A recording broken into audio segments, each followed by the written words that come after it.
Hola Eduardo, hola a todos.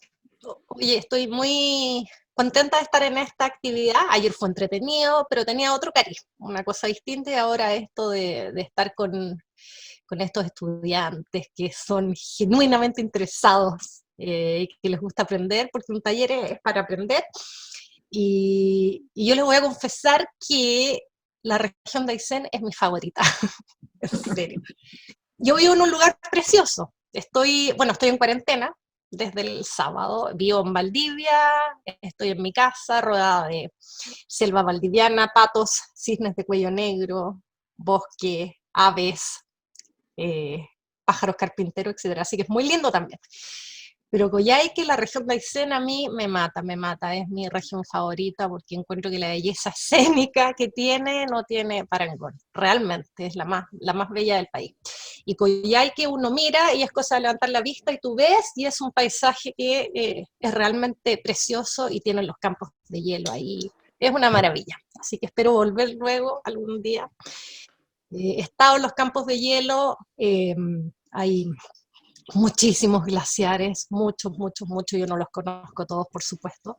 He estado en el interior del campo de hielo, he estado en la periferia de los glaciares que están en contacto con estas lagunas de las que vamos a hablar, con las que vamos a trabajar ahora. Y son todos, la verdad que todos tienen, hay una, dentro de estas características de campo de hielo hay una gran diversidad de formas de glaciares, de lagunas, paisajes que comparten cosas en común, pero también muy, muy diversas unos de otros. Así que ustedes son afortunados de vivir en esa región.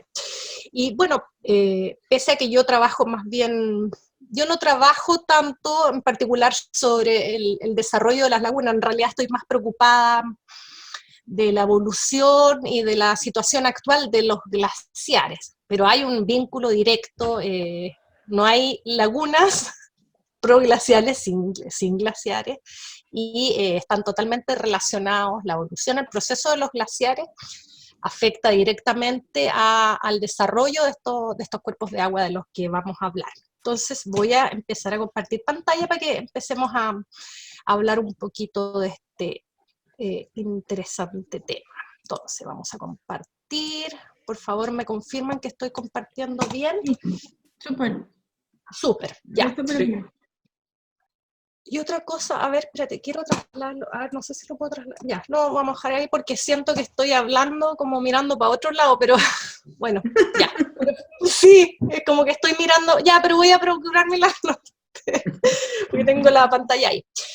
Entonces, la pregunta de este taller es, ¿crecen las lagunas alrededor de los campos de hielo? Y de eso vamos a hablar un poquitito en este taller. Yo también voy a aprender con ustedes, porque en el fondo yo no estoy acostumbrada a dar talleres, yo no soy profesora, pero haré mi mejor esfuerzo. Ya Eduardo me hizo una presentación, me llenó de elogios, así que no voy a hablar más de mí. Solo diré que soy geógrafa de profesión y glacióloga por trabajo, por mi experiencia. Es decir, glacióloga porque estudio los glaciares, estas masas de hielo que existen en nuestro país. Y entremos un poquitito para empezar a hablar del tema, veamos qué es lo que pasa con el, el estado del arte en glaciología, qué es lo que sabemos sobre los glaciares de Chile antes de que empecemos a hablar sobre las lagunas. Fíjense ustedes que nosotros tenemos un territorio largo y angosto, de más de 4.000 kilómetros de extensión, y tenemos varias zonas. Ayer hablábamos en el taller sobre el cambio climático y los efectos de la criósfera en la macrozona austral, que es esta que tenemos acá. Entonces, en Chile, en el territorio chileno, sepan ustedes que hay glaciares prácticamente en todas las regiones. En la única parte donde no hay glaciares en Chile es en la diagonal árida, donde está el desierto de Atacama. Pero en todas las regiones del país tenemos glaciares, desde el límite con el Perú hasta el extremo austral. Pero por supuesto que los glaciares de la zona norte son pequeñitos, están confinados a los grandes volcanes que están a 6.000 metros de altura y son muy poquitos, y a medida que vamos avanzando hacia el sur, aumentan la cantidad de glaciares y el tamaño de estos glaciares. Entonces, en la zona austral es donde está la mayor parte de la superficie de glaciares de Chile, limitado principalmente, no limitado principalmente, pero nosotros conocemos que son principalmente tres grandes campos de hielo: el campo de hielo norte, del cual ustedes saben mucho, el campo de hielo sur y la cordillera Darwin. Esos son, y alrededor de ellos hay una enorme cantidad de glaciares que son más pequeñitos, que están rodeando el campo de hielo. Entonces acá, en esta tablita simplemente lo estoy poniendo en cifras, lo que hemos visto en el mapa está puesto acá en cifras. Entonces, y acá también es un gráfico donde muestra más o menos cuál es la distribución de áreas de glaciares, donde la zona austral es la que las lleva a todas, o sea, donde viven ustedes. Fíjense. Bueno, y no voy a entrar en detalles sobre lo de los glaciares, porque entiendo que hay otro taller también súper entretenido que iba a hablar precisamente sobre el retroceso de los glaciares, pero recordemos que los glaciares chilenos han estado en un proceso de retroceso muy fuerte en las últimas décadas, en concordancia, siguiendo los patrones y los cambios climáticos que hemos observado en Chile. Y eso no es de sorprender, porque esto no es una tendencia aislada de nuestro país, sino que en todos los glaciares del mundo está pasando lo mismo, ¿ya? Y entonces, sepamos que eso es un proceso que se viene dando desde hace mucho tiempo y que no es aislado de Chile, sino que es una tendencia mundial, en relación directa con el cambio climático que venimos observando y del cual somos todos testigos. Y una de las regiones más interesantes, a mi modo de ver, para analizar estos cambios, la evolución de los glaciares, son los glaciares de la Patagonia. Y particularmente, a mí me gusta mucho el campo de hielo sur.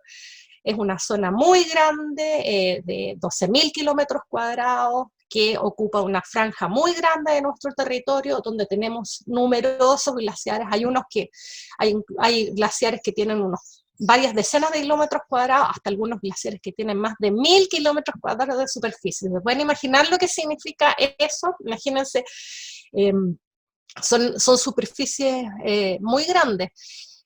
Les voy a decir que un glaciar, bueno, es una masa de hielo, pero tenemos la capacidad, con la tecnología de las herramientas satelitales, de detectar superficies de glaciares que tienen 1 hectárea, que es como equivalente a una cancha atlética, hasta glaciares que tienen 1.000, 2.000, no, 1.200, en el caso de este glaciar, 1.200 kilómetros cuadrados. O sea, hay un gran abanico de superficies de glaciares de distintas formas. Y el campo de hielo sur ha seguido la tendencia y ha retrocedido. Ha tenido un cambio muy importante desde mediados del siglo XX hasta la fecha. Y lo seguimos estudiando porque se están produciendo cambios muy, muy fuertes. Y en términos generales, ¿cuál es la causa que explica eso? ¿Por qué los glaciares están retrocediendo? Bueno, el calentamiento global. Exacto, el calentamiento global. Eso me gusta. ¿Qué es lo que está sucediendo? Es una masa de hielo. Y si la temperatura está aumentando, ¿qué es lo que va a pasar con ese hielo? Se derretirá como hielo en la boca. Como hielo en la boca, muy bien, eso. A mayor temperatura de la atmósfera, lo que va a suceder con una masa de hielo va a tener mayor derretimiento, porque están aumentando las temperaturas. Eso es lo que está sucediendo con los campos de hielo. Están derritiéndose a una velocidad mucho más alta de lo que lo hacían hace 200 años atrás, por ejemplo, porque las temperaturas en la actualidad son mucho más altas que en el pasado. ¿Y por qué otras razones están retrocediendo estos glaciares? No solamente porque está aumentando la temperatura, por otra causa, porque estos glaciares están en contacto con cuerpos de agua y vacían témpanos en estos cuerpos de agua. Y ese proceso se llama, el desprender témpanos, es un proceso que se denomina calving. Es una palabra del inglés que no tiene una buena traducción en castellano, pero grábense ese concepto en la cabecita. Esas son las dos causas por las cuales estos glaciares retroceden. O sea, hay un factor climático principal, que es el aumento de las temperaturas, como dijo Máximo, pero también hay una condición particular de ellos, que es el hecho de que ellos boten témpanos, que hagan calving. Eso los hace retroceder más fuertemente que los glaciares que no hacen calving, porque hay glaciares que no hacen calving. ¿Y cuáles son las consecuencias de esto? Que al derretirse los glaciares, al derretirse el hielo y esta agua que escurre, en dirección a partes más bajas de la superficie de la Tierra, por efecto de la gravedad, se produce la erosión de la superficie de la Tierra y la sedimentación y el acarreo de los depósitos que traen los glaciares hacia zonas más alejadas de los campos de hielo. Y una vez que se forman, que se estabilizan y se depositan esos depósitos de los glaciares que se conocen, ¿alguien sabe cómo se llaman los depósitos los depósitos que acarrean los glaciares? Máximo u otro, ¿saben cómo se llaman esos depósitos? Bueno, lo dije, morrenas. Las morrenas son depósitos que acarrean los glaciares y los depositan en forma alejada de los campos de hielo y se producen estas acumulaciones de depósitos. ¿Y qué es lo que sucede cuando los depósitos son tan grandes, son de un volumen tan grande? El agua que escurre del hielo que se está derritiendo no puede avanzar más y se va acumulando. Se va acumulando, se va acumulando porque tienen una especie de tapón. ¿Y qué es lo que sucede ahí? ¿Qué es lo que se forma? Máximo. Una laguna. Una laguna. Porque el agua no puede seguir escurriendo en dirección al mar. Entonces, ¿qué es lo que se forma ahí? Una laguna. Una laguna o un lago, en el caso de que sea un cuerpo de agua más grande, y ahí estas lagunas empiezan a formarse y empiezan a crecer y empiezan a aumentar sus dimensiones. Eso es lo que sucede. A veces estas lagunas empiezan a crecer de forma desproporcionada y por efecto de la presión del agua, de la presión hidráulica, tienen que seguir escurriendo y a veces esos escurrimientos son repentinos, son vaciamientos muy violentos, repentinos y vaciamientos violentos que ustedes los conocen porque han sucedido en la Patagonia hace unos años atrás. Y esos son los que se conocen como los fenómenos GLOF, que son los vaciamientos repentinos de los lagos. ¿Se recuerdan alguna vez haber escuchado? ¿Sí? Francisca, la familia Palma de Puerto Cisne está levantando su manito porque tienen una pregunta para ti. Vamos a pedirles que abran ahí su micrófono. Perdón que te interrumpa, pero parece que hay una pregunta bien interesante aquí. A ver.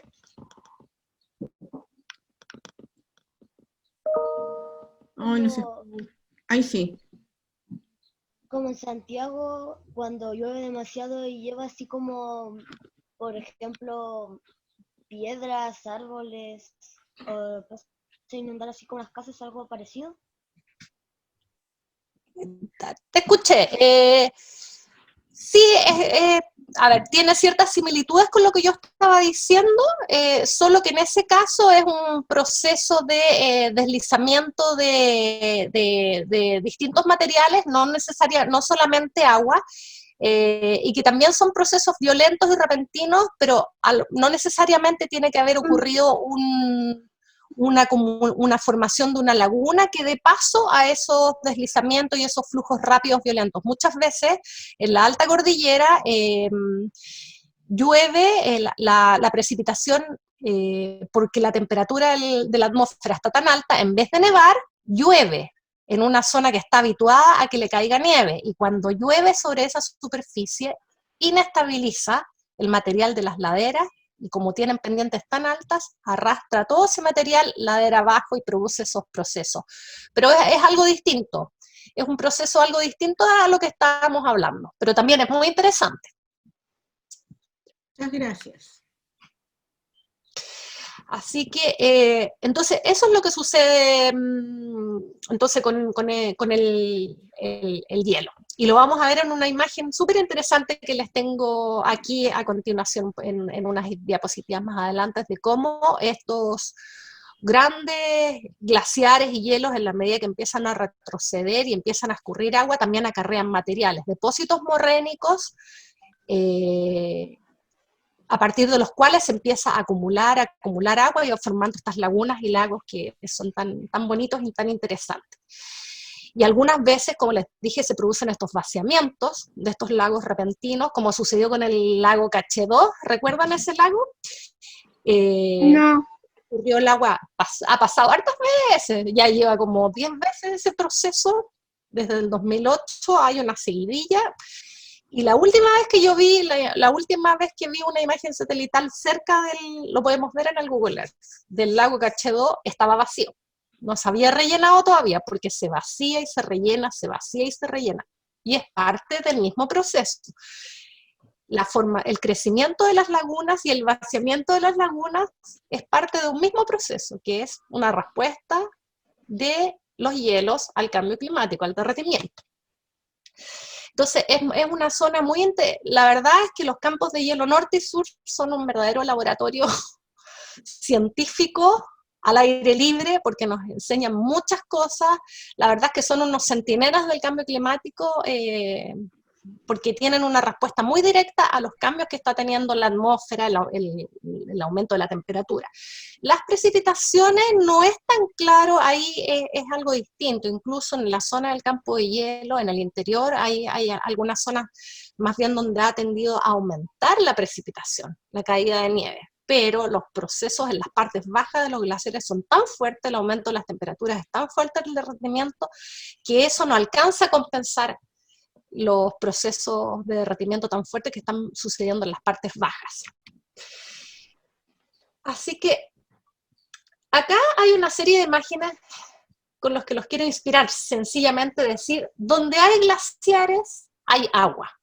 Siempre es así, en la medida que existan glaciares y en un contexto de cambio climático, siempre va a haber derretimiento y siempre va a haber formación de lagunas. Acá lo que estamos viendo sencillamente en esta seguidilla de imágenes la mayoría son glaciares patagónicos, donde a lo largo de las últimas décadas se han ido formando lagunas. Aquí me voy a detener, porque tiene relación con lo que me estaba preguntando la familia. ¿Cuál era, Marisol? Se me olvidó el apellido. Palma de la Puerto familia Rico. Palma. De un tema súper interesante. Y yo puse precisamente esta diapositiva para mostrar que donde hay hielo, hay agua, por lo general. Y acá este es un proceso. ¿Ustedes recuerdan lo que sucedió con la Villa Santa Lucía hace unos años atrás, hace 2 o 3 años atrás? Un proceso bien terrible, un desastre que ocurrió. Resulta que en los cerros, en el centro montañoso, ahí en la Villa Santa Lucía, hay glaciares, hay muchos glaciares.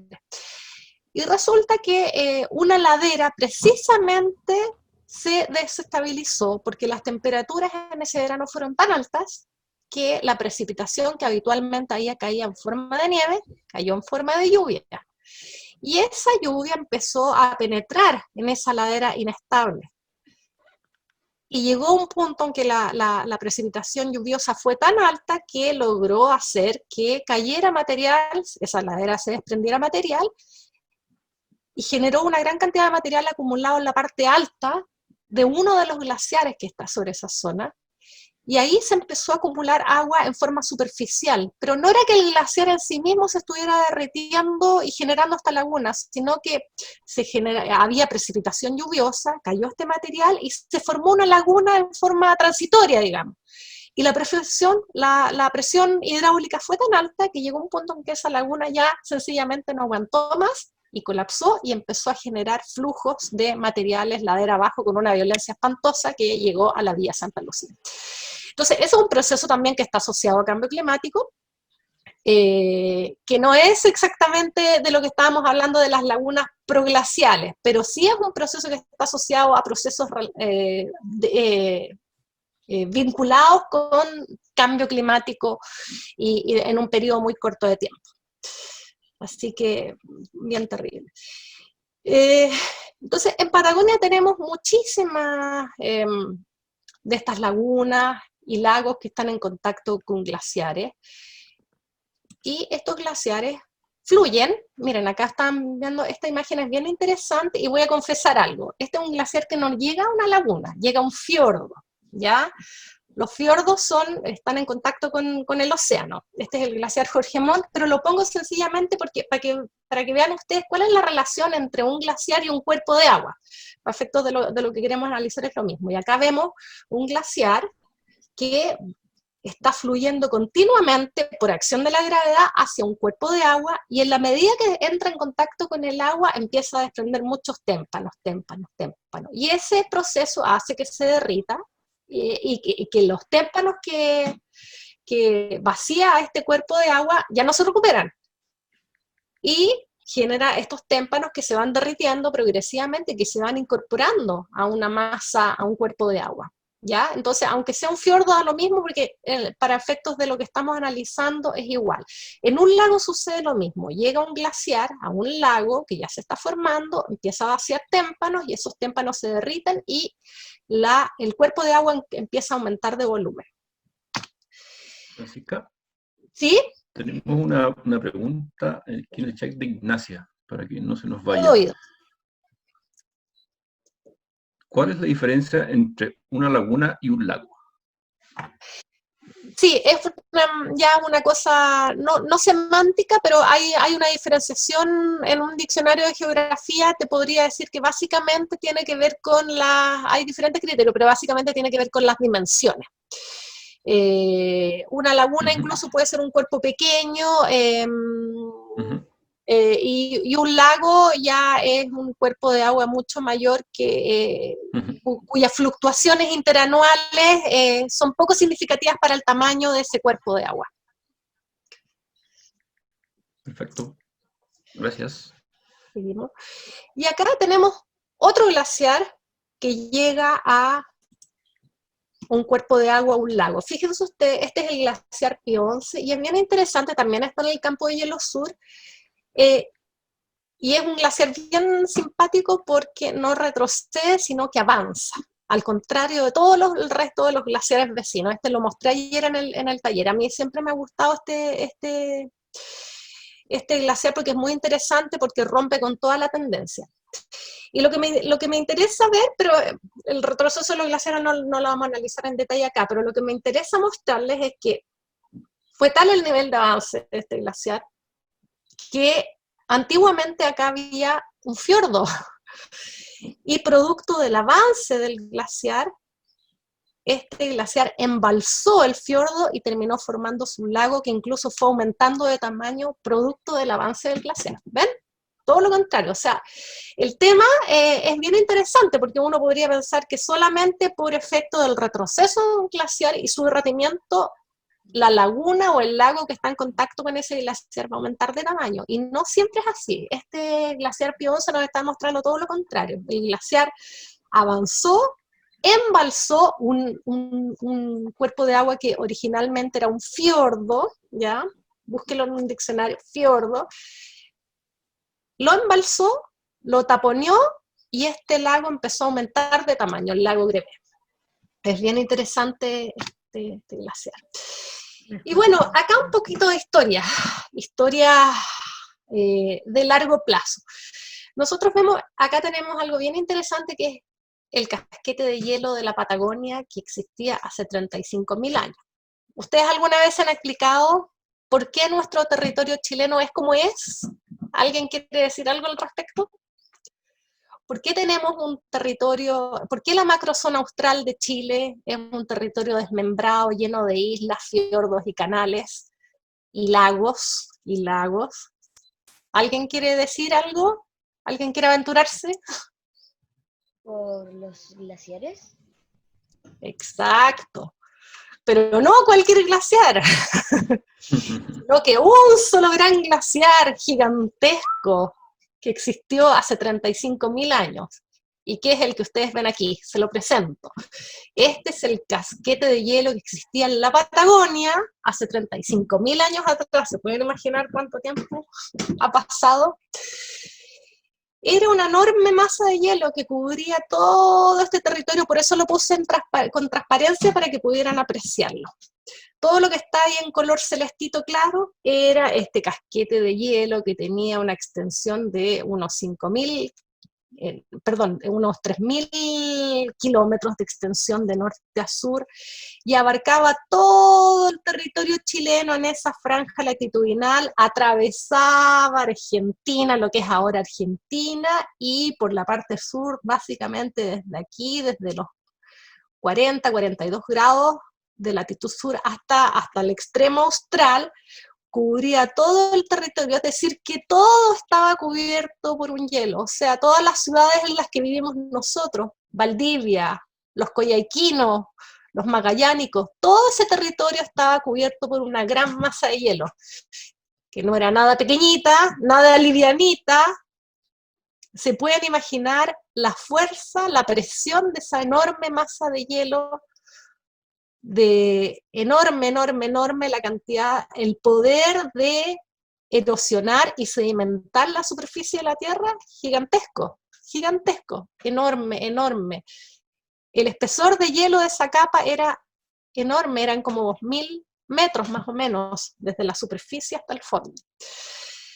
Pero el clima cambió, sabemos que el clima cambió, o sea, nosotros somos testigos de los cambios que están ocurriendo en nuestros tiempos, pero el clima en sí mismo, por naturaleza, cambia. El clima es cambiante, nunca está igual.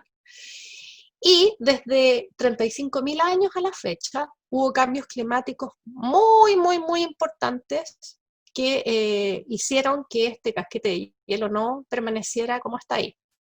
Imagínense ustedes que en esa época, hace 35.000, las temperaturas eran muchísimo más bajas y la precipitación, la nieve, era muchísimo mayor que lo que es en la actualidad.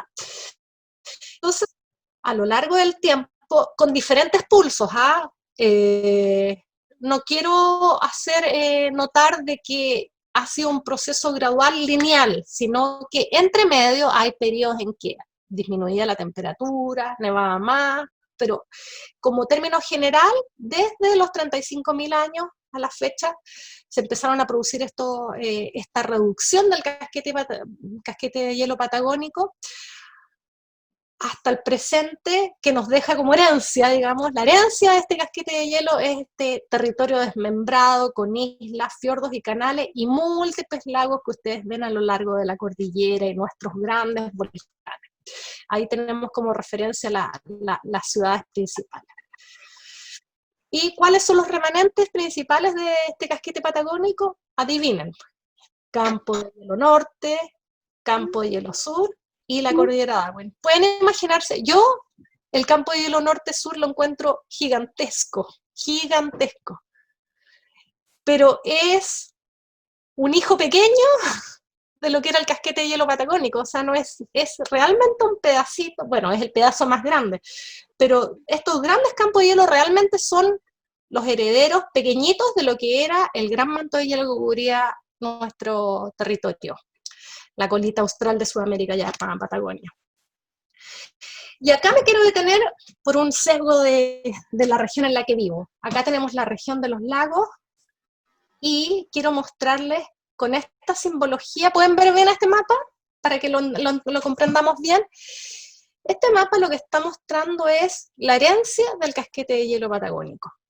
Y es, acá ustedes pueden ver numerosos lagos que son preciosos que hay en este territorio. Y precisamente, ¿qué es lo que se despliega, qué es lo que se deduce de esto? ¿Dónde se formaron los lagos tan lindos que existen en la región de los ríos y los lagos donde yo vivo? ¿Dónde se formaron? ¿Qué fue lo que gatilló al ver este mapa? Fíjense en la simbología. ¿Alguien quiere decir algo? Precisamente, bueno, yo se los digo. Todas estas líneas verdes están representando los depósitos de morrenas que acarrió el casquete de hielo patagónico, que tuvo su máximo apogeo hace 35.000 años y hizo unos grandes depósitos acá. Y todos los lagos que nosotros tenemos acá en esta parte del territorio, y también en el sur, precisamente se formaron y empezaron a crecer limitados por las grandes líneas morrénicas que están en esta parte del territorio.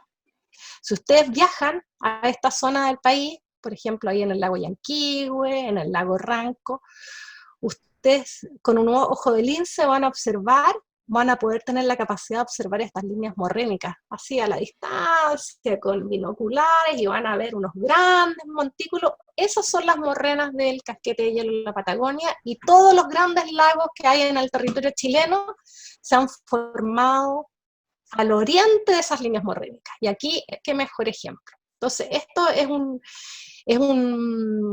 un vestigio geológico de gran valor, o sea, esto realmente es un laboratorio al aire libre, como les decía, y investigadores de Europa, del hemisferio norte, pero vienen extasiados a estudiar esto porque acá el registro geológico está excelentemente bien preservado. Entonces, ya sabemos qué es lo que sucede cuando se derriten los glaciares, hay transporte de sedimentos, depósito de morrena, y las lagunas y los lagos, los cuerpos de agua empiezan a crecer alrededor de los glaciares. Y este proceso es un proceso continuo, permanente, ¿ya?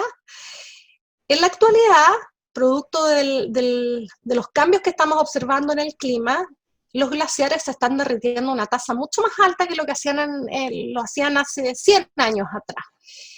Y podemos, ya que tenemos estas herramientas poderosas de las imágenes satelitales, que son verdaderamente fantásticas, y sobre todo que adquieren más sentido ahora que estamos yo en cuarentena y ustedes también confinados, es muy difícil ir a terreno, y las imágenes satelitales de distintas fechas nos permiten poder analizar estos cambios que están sucediendo en los glaciares y en sus lagunas aledañas.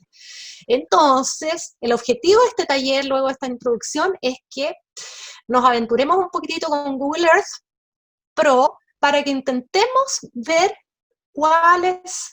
en qué zonas, por ejemplo, del Campo de Hielo Norte y de otra región que se llama Monte San Lorenzo, que está muy cerca del Campo de Hielo Norte. Acá está Campo de Hielo Norte y acá tenemos el Monte San Lorenzo.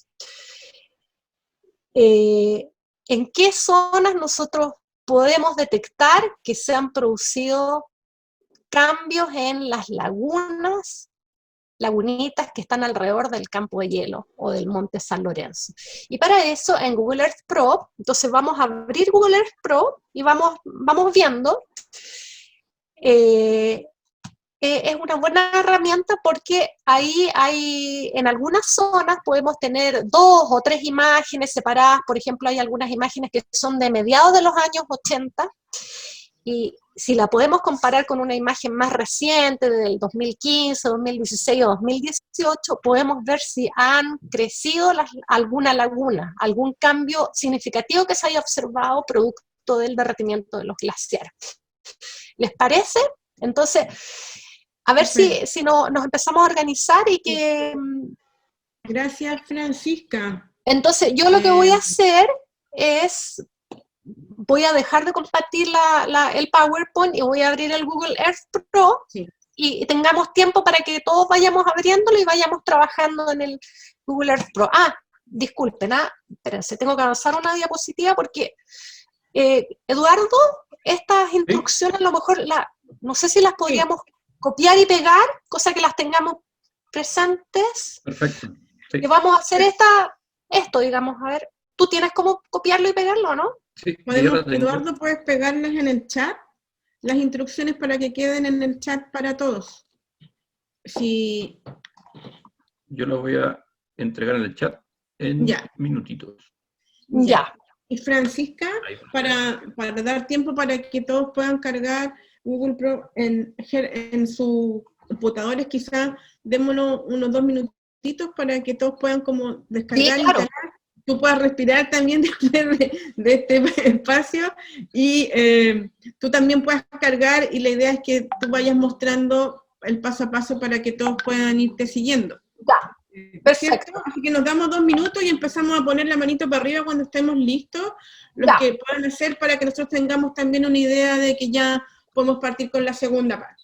Mientras tanto, igual le vamos a dar un aplauso por la introducción, porque nos quedó mucho más claro, yo creo, a todos los conceptos. Así que, gracias, Fran.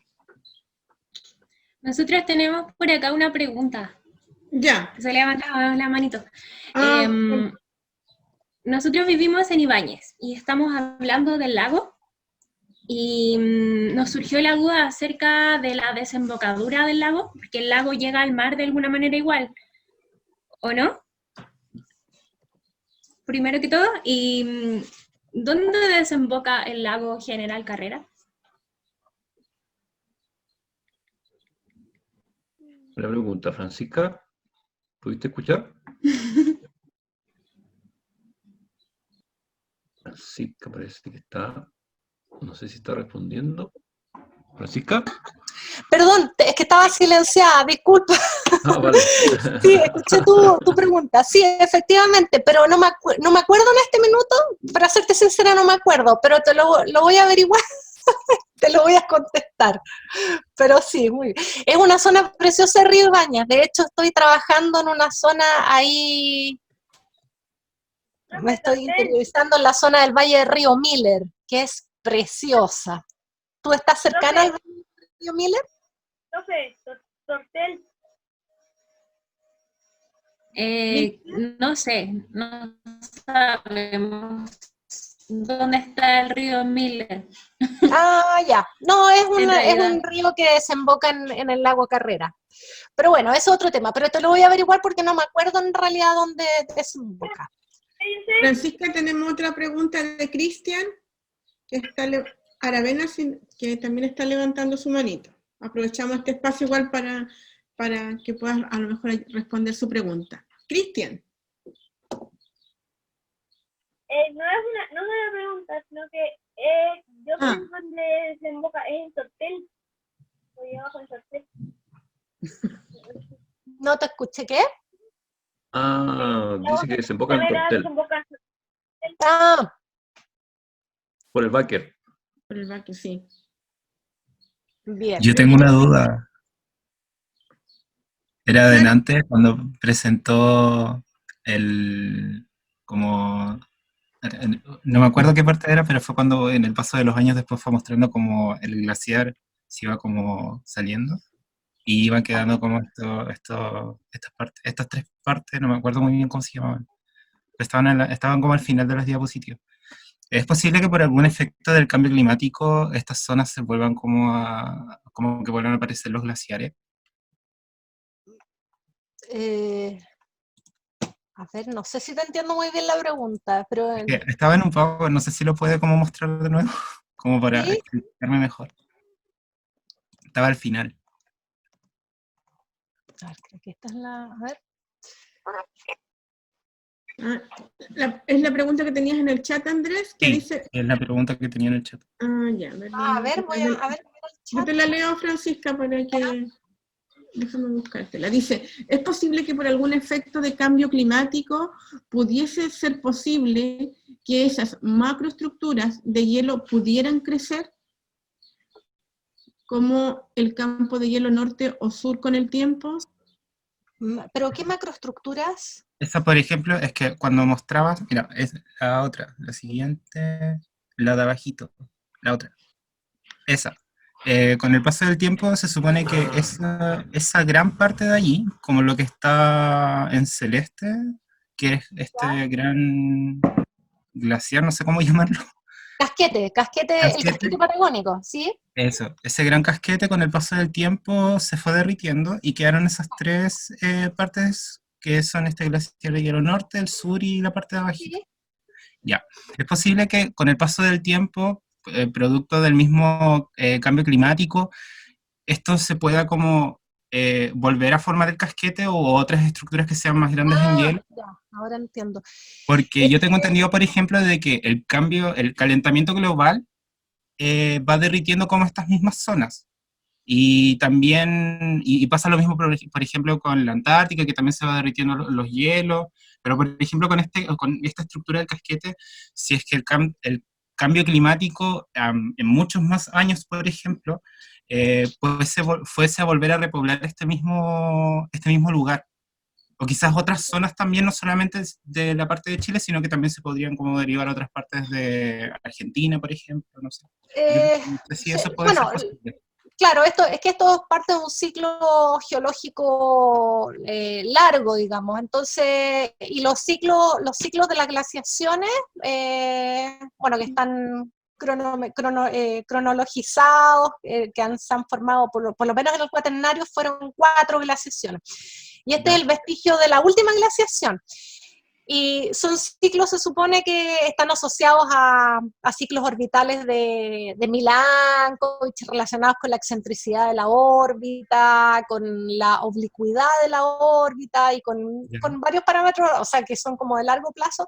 O sea, lo que se debiera esperar es que, claro, se tendría que producir un nuevo ciclo de glaciaciones dentro del contexto geológico, digamos, que quizás no es en nuestros tiempos. Pero lo que pasa es que los cambios que se están produciendo, los cambios en el clima que se están produciendo actualmente son antropogénicos, o sea, bueno, ahí ya podemos entrar en un debate, son semi-antropogénicos, entonces es muy difícil modelar qué es lo que va a pasar de aquí en adelante si un nuevo ciclo de glaciaciones se va a producir bajo el contexto de que el ser humano está acá. En los ciclos de glaciaciones anteriores no estaba el ser humano, no había industrialización, entonces el ser humano no tenía no había ninguna Ningún injerencia. factor exterior que pudiese como actuar Ahora, directamente en ello. claro, entonces ahora hay una retroalimentación poderosa, digamos, de la variabilidad natural del clima, que en lo que ahí uno debiera esperar que se produjera una nueva glaciación, pero hay una interacción de eso con la influencia antropogénica. Entonces esa mixtura hace que sea muy difícil predecir cuándo se va a producir una nueva glaciación y que pudiéramos tener un casquete como ese. Lo veo muy difícil. Claro. Muchísimas Interesante gracias. ese casquete, ¿eh? Es gigante, uno se lo imagina y dice, todo esto lleno de hielo. Pero además es que hay muchos factores, el factor humano es muy fuerte porque este casquete, no existe, modificó el paisaje tremendamente, como yo les decía, el ser humano urbanizó, o sea, ahora todo ese territorio está lleno de ciudades que algunas son verdaderas islas de calor. Claro, Hay emisiones fuertes, atmosféricas fuertes, entonces es difícil pensar cómo se combina eso para una futura glaciación. Claro. Francisca, yo creo que ya estamos en el... ¿Ya? Voy a dejar de compartir esto. Temas prácticos, porque estamos igual ya con los tiempos más limitados. ¿Verdad? Sí. Ya, damos un segundito, voy a dejar de compartir esto. Y hay varios que dijeron en el chat que tenían su Google listo. Excelente. Y entonces, compartir, vamos, entonces, por favor. Profesora, le quiero decir algo.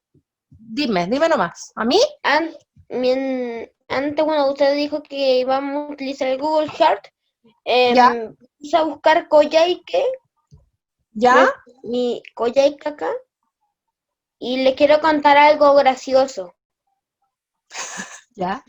Donde da la bienvenida, hay un señor que se le podía ver la raya.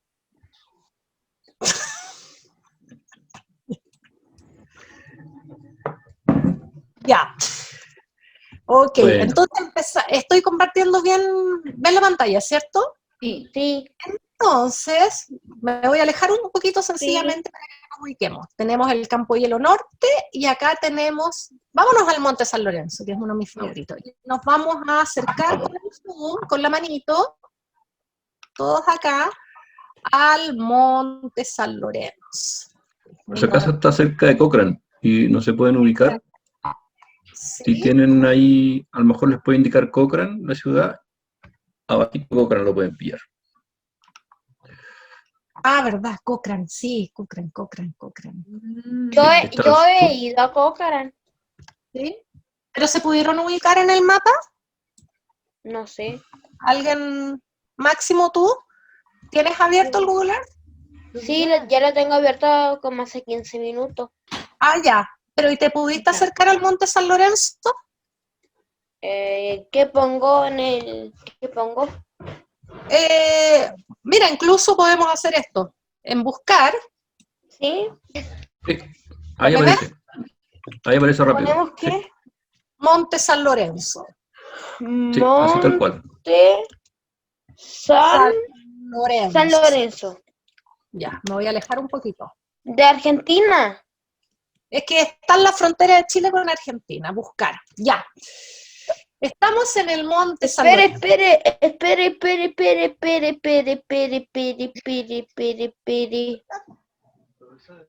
Ya. ¿Listo? ¿Ya? Listo. Entonces, vamos a desplegar el historial de imágenes que es este reloj con esta flechita. y dice muestra imágenes históricas. Va, yo lo tenía abierto. Ahí. Perfecto.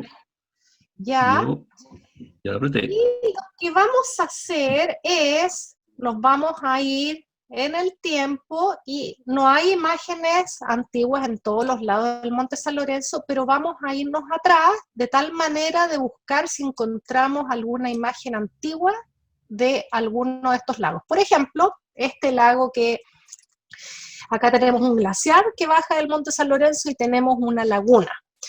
Entonces, busquemos si es que encontramos imágenes antiguas del Monte San Lorenzo. Yo me fui atrás en el tiempo, pero en esta barrita de tiempo se marcan líneas horizontales que están indicando si hay imágenes antiguas en diferentes fechas. Entonces, ¿les aparece eso a ustedes? Sí. Ya. Entonces, Sí. pinchemos con Estoy en el el cursor 2009. ahí para ver qué encontramos acá. Estoy ¿Y en qué? 1969. ¿1969? Sí, Oh, porque yo tengo... ¿Pero de esta zona o de...? De donde usted dijo. Sí. Ay, ¿cómo a mí no me San aparece? Lorenzo, Santa Cruz, Argentina. Ya, bueno. Yo acá tengo una imagen que es del año... Tiene muy buenos gráficos en esa época. Ya. Yo acá tengo una Muy imagen, por bueno. ejemplo, que es del 2010. A ver, Lo tenemos del que ir a 22 de febrero del distinguir. 2010. Y, veamos, y tengo una imagen que es del 24 de enero del 2011, sí, ¿cierto? yo puedo ver eso también. ¿Tú también? Sí, Y me parece que hay una por acá, a ver. No sé si tenemos alguna otra nueva por aquí. Y una del 2013. Entonces, ¿qué podemos hacer aquí? Podemos ver los cambios que ha tenido esa laguna, en particular, entre 2010 y 2013, a ver si ha tenido algún crecimiento. Entonces me voy a devolver y voy a seleccionar esta herramienta que se llama mostrar regla. La pinchan, la voy a correr es un una poquito. reglita. Claro, y acá da varias opciones. Una es que me permite medir, por ejemplo, una línea, ¿ya? O bien un polígono, y después yo puedo hacer el mismo proceso para una fecha distinta y vemos si se ha producido algún cambio. Entonces yo voy a seleccionar polígono, ¿ya? Ujú. Y lo que me interesa ver es el perímetro. Entonces estoy en el 2010, le voy a poner metros cuadrados porque a lo mejor, porque es un periodo de tiempo muy corto y a lo mejor si pongo kilómetros cuadrados no voy a alcanzar a notar si es que se produjo algún cambio. Entonces me interesa, voy a ver o el perímetro en metros, el área en metros cuadrados y voy a empezar con mi mouse a digitalizar el área de esta laguna para el 22 de febrero del 2010. Entonces empezamos a pinchar, ojalá con la máxima precisión, si quiero me puedo acercar un poquito. Y aquí empiezan los criterios, me hago la lesa con este afloramiento rocoso o sigo de largo. Yo pienso que aquí podemos Claro. digitalizarlo y vamos pinchando, pinchando, pinchando. Y se fijan que los valores del perímetro y el área, a medida que yo voy digitalizando, van cambiando, ¿ya? Porque estoy formando un polígono. Un polígono es una forma que puede ser muy irregular, y en este caso, esta forma irregular es una laguna, de la cual a mí me interesa obtener un dato, que es un área, o también me interesa obtener el perímetro. ¿Quién sabe lo que es el perímetro? Y me interesa obtener el área de este polígono de laguna y ver cómo ha ido cambiando en el tiempo. A lo mejor acá es importante que ustedes sepan que acá hay un factor muy importante, que cualquier medición, cualquier proceso de análisis digital que estamos haciendo, yo estoy haciendo un proceso de análisis digital, ustedes también, están viendo una laguna, la están identificando, están digitalizándola. En este proceso hay varios errores involucrados. Siempre hay error, siempre hay error. El error es implícito en cualquier análisis digital. Uno es el error implícito de la imagen que estoy utilizando, porque ¿acaso ustedes piensan que las imágenes de Google Earth no tienen errores? Piensen ustedes que una imagen, la Tierra no es plana, ¿cierto? La Tierra no es plana. Estamos viendo una imagen verticalmente desde el aire, desde el espacio, y por ese solo hecho de que estamos mostrando una representación de la superficie de la Tierra en un plano, ya la imagen tiene error, implícitamente. Ese es un error, y ese error nosotros no lo podemos manejar. Los que suben imágenes a Google Earth, por supuesto que las procesan, las corrigen y tratan de reducirle los errores al mínimo, pero ese error siempre va a estar. Y hay diversos tipos de errores. Y otro error muy importante es el error del operador. O sea, yo. Yo soy la operadora de este análisis digital y yo cometo errores. ¿Por qué? Porque soy un ser humano, porque cometo errores, porque tengo miopía, porque no veo bien, o tal vez porque tengo una mala iluminación en el lugar donde estoy haciendo el análisis. Hay cosas que se pueden atenuar, pero hay un error implícito. Por ejemplo, si yo... Pulso. El pulso, exacto. Soy zurda, soy diestra, qué sé yo, Sí. mi naturaleza es de ser acelerada y quiero hacer las cosas rápidas. Si este mismo proceso que estoy haciendo yo, al mismo tiempo en un computador al lado, con la misma imagen, con las mismas condiciones, lo hace otra persona de otra edad, mayor, menor, lo que sea, vamos a obtener un resultado distinto. Pero la idea es que los errores se disminuyan lo mínimo posible. Bueno, Sí. y yo obtuve un área de... ¿Cuál fue mi área? A ver... Y ahí ustedes me pueden ir diciendo cómo les fue a ¿En qué lo ustedes. dejamos? ¿En metros cuadrados nomás? Porque dice área, metros Dice cuadrados metros el tuyo. Entonces, el perímetro a mí me dio 8.962,88. Acá, otro alcance. Tenemos dos figuras significativas, dos decimales. ¿Es relevante? ¿No es relevante? Ese criterio también hay que considerarlo. ¿Es importante? ¿Me da lo mismo o no me dan lo mismo los decimales acá? Depende de las unidades, depende de lo que queramos capturar, depende de todos esos factores. Por ejemplo, si estamos analizando una laguna gigantesca, 10 centímetros más, 10 centímetros menos, da lo mismo. Claro. Sí. El área, 2.902. Yo tengo 2.679.000 para el año 1984. Eduardo, Ya. Eduardo, podemos hacer un alto para preguntarle a quienes están participando del taller cómo van, qué datos tienen, cómo se han podido ingresar. ¿Sí? ¿Quién nos puede contar sus avances? Pueden contarnos en qué año están en la imagen y Eso. qué áreas les dio de resultado. Por ejemplo, yo voy a poner mi dato acá. ¿Quién se entrega? A ver. Acá, 1984. Familia Fernanda Barría, los desafío a que nos cuenten, porque los veo ahí que están intentándolo. 2.079 millones de... En el intertanto, yo voy a guardar mi polígono. Acá, en esta misma ventanita, voy a guardar mi polígono y me va a aparecer. Ven que ahora quedó definitivo. Y voy a poner polígono, laguna. Me gustan los nombres largos. San Lorenzo. ¿Sí? 22 de febrero 2010. Ahora, ¿dónde lo voy a guardar? Eso es lo que no me lo voy a guardar con ese estilo, con color rojo, eso, bueno, ya es.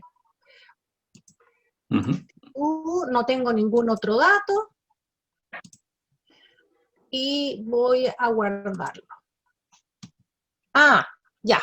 Y se me guardó acá. Sí, eso queda al ladito ahí en los visores. Ahí. Se me Eso. guardó en mis sitios. Entonces ahí yo ya tengo mi polígono. Sí. Y me voy a ir a... ¿Tú hiciste el de 1984? Yo hice 1984, sí. Ya, yo también me voy a entrar a hacer 1984, que era... ¿Y por qué no me... ¿Algún otro dato que tengamos por aquí con los amigos que nos pueden compartir? Pueden escribir en el chat. Bien. Maximiliano está en el año 2010. Ah, no, en 1990.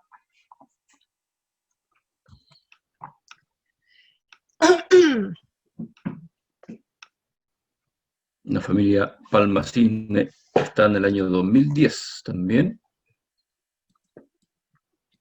¿Tú ahora qué año te vas a mover, Francisca? Quería moverme un poco más atrás, pero no sé por qué no me dio el año 84. Sí. Hay algunos Google que no tienen las mismas años, creo. Puede ser, ¿ah? Porque yo hice el 2010. Sí. Y ya, me voy a ir más adelante. Claro. Ya. Ah, acá les quiero hacer notar un alcance metodológico respecto a la calidad de las imágenes. ¿Cómo ven esta imagen que yo tengo acá desplegada del 31 de marzo del 2000? Acá está la fecha. 31 de marzo del 2013. ¿Cómo la ven? ¿Qué me pueden...? Háganme un alcance metodológico. ¿Es una imagen buena? ¿Óptima?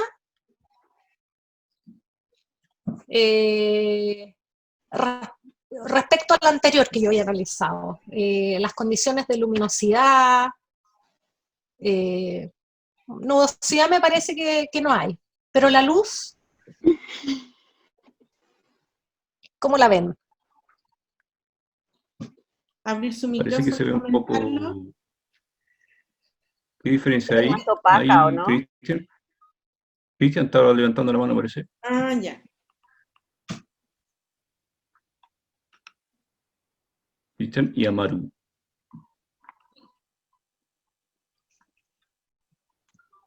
Es decir, según mi papá,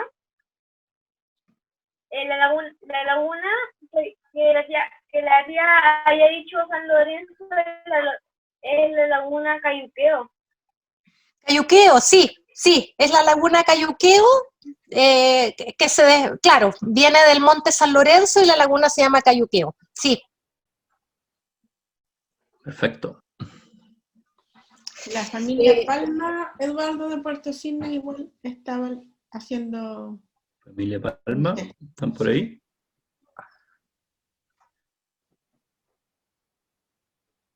¿Aló? ¿Están por ahí? No era nada decir que la estaba haciendo. Ah, ya.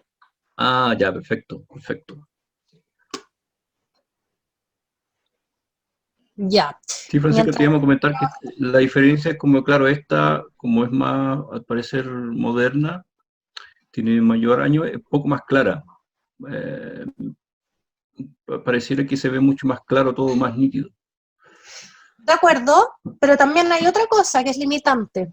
Pese a que es una imagen de mejor calidad, resolución probablemente, porque déjame ver, claro, hay una cosa de resolución, pero Sí. tiene mucha sombra acá Claro. en la claro. zona del lago. Eso puede ser por Sí. diferentes factores, o sea, puede que haya sido un día más luminoso, pero puede que, porque no sé, la hora de la... Bueno, uno puede llegar a saber cuál es la hora de la toma de la imagen. A lo mejor justo la imagen fue tomada en una hora más cercana al atardecer, Claro. por ejemplo, y por lo Ujú. tanto las sombras caen medias oblicuas y nos tapan una parte importante de la ribera de la laguna Cayuqueo. Entonces me Perfecto. dificulta, yo me trato de acercar y me dificulta poder mapear el borde del lago. Y eso Claro. no es un error de imagen, sencillamente es una condición de la imagen nomás, de la hora de la Exacto. toma de la imagen. Claro, en general lo Sí. ideal son imágenes que son tomadas, por ejemplo, cerca del mediodía, cuando el sol está en lo que se dice cenit. Entonces las sombras no se proyectan en la superficie. Eso pasa habitualmente muchas veces cuando uno quiere estudiar un glaciar y de repente una sombra, entonces no te deja ver las márgenes del glaciar. Cuando hay nubosidad, nada que hacer. Y Patagonia Exacto. es una zona que tiene el porcentaje de días nublados en el año es altísimo. Entonces, de Sí, repente, cuando hay una imagen buena despejada, es como una maravilla, porque muchos días del año están cubiertos. Entonces ahí ya, con este tipo de imágenes, que son imágenes satelitales, que nosotros las denominamos dentro de una gran clasificación como imágenes ópticas. Ópticas porque en el fondo lo que estamos viendo es sencillamente la imagen que nos arroja el sensor satelital, distinto a las imágenes que son de sensores activos, por ejemplo los radares, las imágenes que el instrumento satelital emite una señal de la superficie, entonces las nubes dan lo mismo, como que traspasa las nubes. Pero en estas imágenes la nubosidad y las sombras son una limitante, entonces me dificulta a mí. Vale.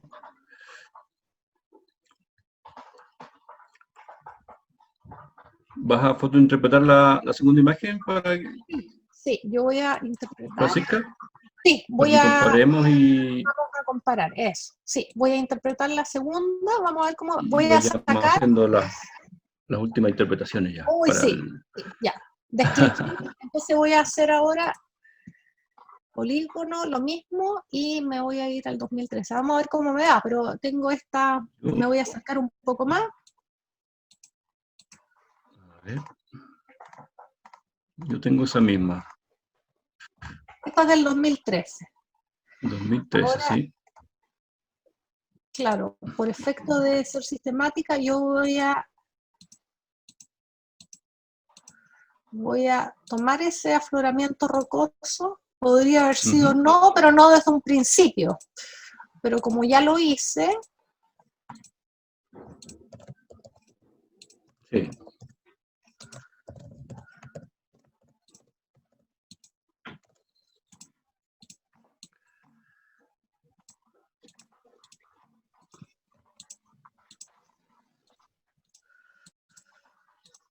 Y ya nos han enviado algunos datos de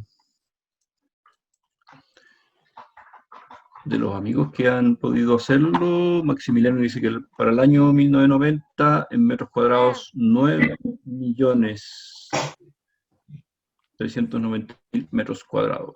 Profesora, me tengo que retirar. Bueno. Bueno, Maximiliano, gracias. Bueno, chao. Maximiliano, gracias. Muchas gracias por tu participación. trabajo.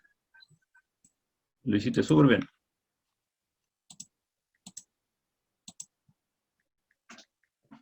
Ahí me empiezo a perder. Ya. Yo terminé mis 2 años. Tengo el año 84 y el año 2013. Ya. Ahí tiene que haberse producido un cambio notorio, digamos. Ya. Polígono. Lorenzo, 31 de marzo 2003. Claro. Ya.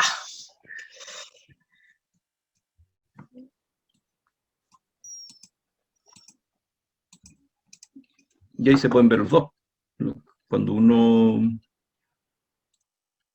va por las orillas de los 2 años, al final los puede poner en la misma imagen y se ven juntitos las dos líneas. Claro. Entonces, por ejemplo, yo voy a cambiarle la simbología a uno nomás, con fines de diferenciar. Sí. Entonces, Ah, claro, claro. el polígono del 2010 es el rojo y el 2013 es el azul. Entonces, aquí, bueno, es un periodo de tiempo corto. También acá yo puedo ver las propiedades. Y nuevamente el perímetro y el área lo voy a poner en metros y en metros cuadrados. No han hecho preguntas Sí. todavía. Y No, muchas gracias sin preguntas. 2008, claro. Entonces, aquí me pasó algo 2013. Claro, en el caso mío, por ejemplo, ¿Ya? aparentemente yo podría decir que con todas las limitantes, porque yo trabajé, en el fondo hice la del 2013 que tenía sombras, entonces yo creo que cometí un error acá. ¿Hemos puesto el panel? ¿Perdón? Entonces tengo mis dudas porque yo como operadora puede que haya cometido unos errores, pero yo tuve una diferencia en el año 2010 a mí me aparece, el área que me dio es 2932-281 y ahora en el 2013 286-891, lo que podría ser aparentemente un aparente decrecimiento de la laguna, que no digo que no sea, no digo que no sea, sencillamente que tengo las dudas de que se haya producido porque tengo dudas con respecto a la digitalización que hice en el 2013. Pero me interesa, por ejemplo, ver lo que le pasó a Eduardo, que comparó el 84 con el 2010. Sí, yo en esos años tuve una diferencia de 1.000.000 de metros cuadrados. ¿Ya? ¿Pero de aumento Entre o esos dos años. De crecimiento. Crecimiento. De crecimiento, perdón. Ah, ya. Sí, ya. Sí.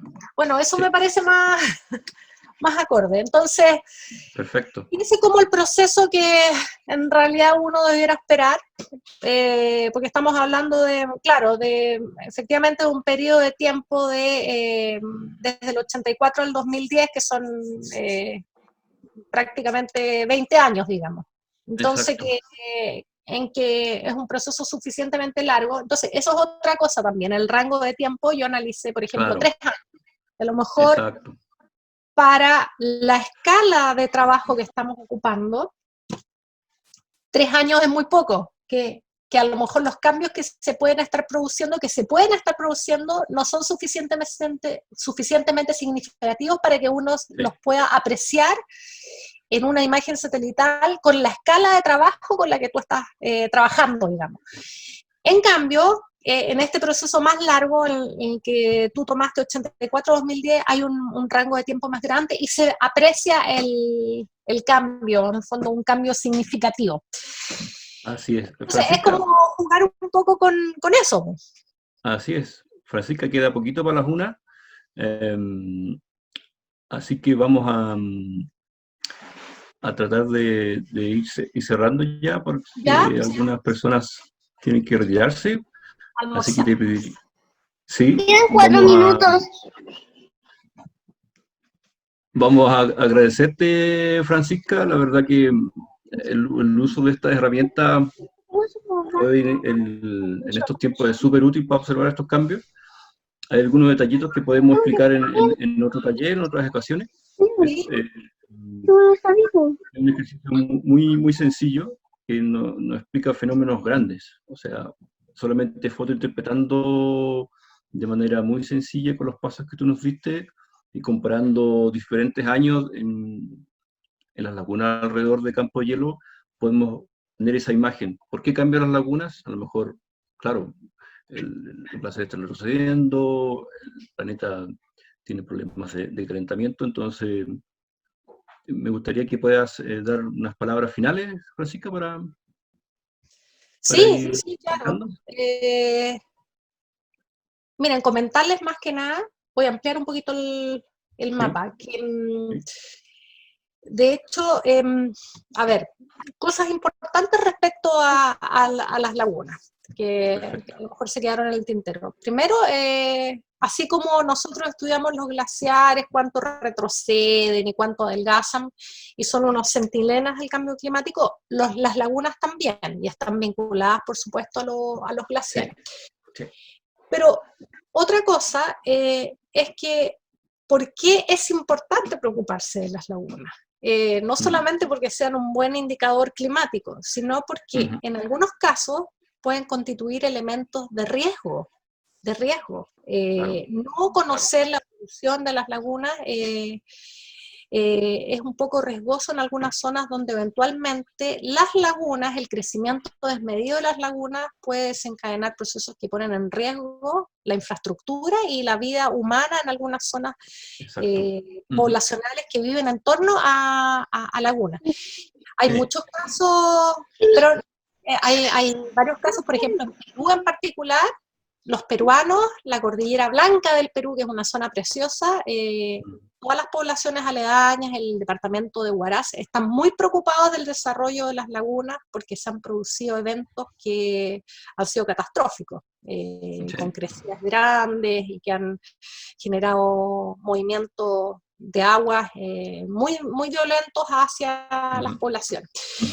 Y de hecho hay estudios incluso de, así como se hacen inventarios de glaciares, se hacen ahora inventarios de lagunas, y se hacen inventarios proyectados de lagunas. Con eso les digo todo, en algunas regiones, donde en los glaciares de los Andes tropicales en particular, están preocupados de hacer inventarios de cómo van a ser las lagunas a futuro. Y de esa manera tenerlo como herramienta para los tomadores de decisión, para decir, acá no hay que construir ciudades, acá no se puede urbanizar, acá sí, porque hay una laguna que es peligrosa y que puede generar deslizamiento. Entonces, son elementos del paisaje muy lindos, pero también tienen sus riesgos asociados, y por lo tanto, por eso es importante conocer la evolución de estos cuerpos de agua. Hay algunos que son sencillamente preciosos y no generan riesgo alguno, pero hay algunos cuerpos de agua que sí lo son. Entonces, eso básicamente, la zona donde ustedes viven en Coyhaique, la Patagonia, es un lugar precioso y está lleno. Entonces yo los animo y, por supuesto, yo toda la disponibilidad si me quieren ubicar a través de la forma que sea, por correo electrónico o a la página. Si quieren seguir trabajando en esto, porque es interesante, yo los animo a que busquen en los alrededores de la zona oriental del Campo de Hielo Norte. Está lleno de lagunas, lleno de lagunas, y ocupando la misma herramienta, vean cómo han evolucionado estas lagunas. Las lagunas que han crecido y las lagunas que se han vaciado, Cachedó, ver cómo han evolucionado a lo largo del tiempo, hacer el mismo ejercicio y se van a sorprender, porque realmente es muy interesante ver cómo se ha producido la evolución alrededor del Campo de Hielo Norte, por ejemplo, en particular en el Campo de Hielo Norte. En el Campo de Hielo Sur también, pero los animo a que trabajen, hagan este mismo ejercicio en la zona oriental del Campo de Hielo Norte, que se las estoy mostrando acá, porque hay una enorme cantidad de lagunitas y lagos proglaciares que han cambiado mucho a lo largo de las últimas décadas. Sí. Perfecto, Francisca. Muchas gracias.